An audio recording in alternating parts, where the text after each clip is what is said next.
Hello, good evening, everybody. This is Khushi from Lexis and Company. Basically, this is a continuation of the series of the citizenship. So, in this article, we will discuss about the Article 8 of right of citizenship of certain person. हम certain person की बात करें, हर इंसान के लिए नहीं है ये.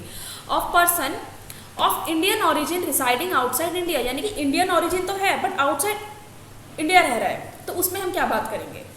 So not with standing, her clause में आप देखोगे नॉट विद स्टैंडिंग. इसका मतलब मैंने आपको बता दिया है पिछले एक वीडियो में, आप जाके देख सकते हैं.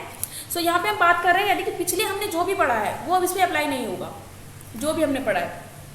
पर इसमें स्पेसिफिकली बता रहा है कि कौन सा आर्टिकल इस पर अप्लाई नहीं होगा.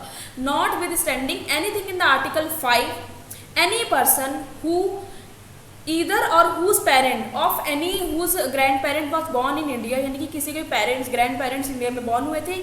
Define in the article define in the government of India act 1935 जो उसमें बताया गया है.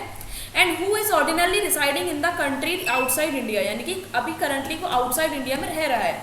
As so defined shall be deemed to be a citizen of India, यानी कि उसको माना जाएगा इंडिया का सिटीजन अगर if he has been registered as a citizen of India. पर उसकी रजिस्ट्रेशन होना चाहिए इंडिया में, क्योंकि हमारे इंडिया में सिंगल सिटीजनशिप है, डबल ड्यूल सिटीजनशिप नहीं है.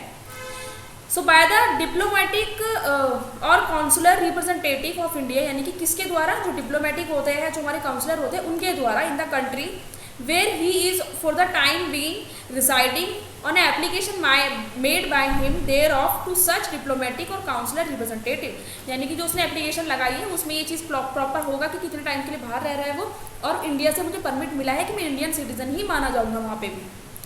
वेदर बिफोर और after the commencement of the constitution, यानी कि या तो आप पहले कमेंसमेंट की बात कर लो या फिर कमेंसमेंट की बात कर लो.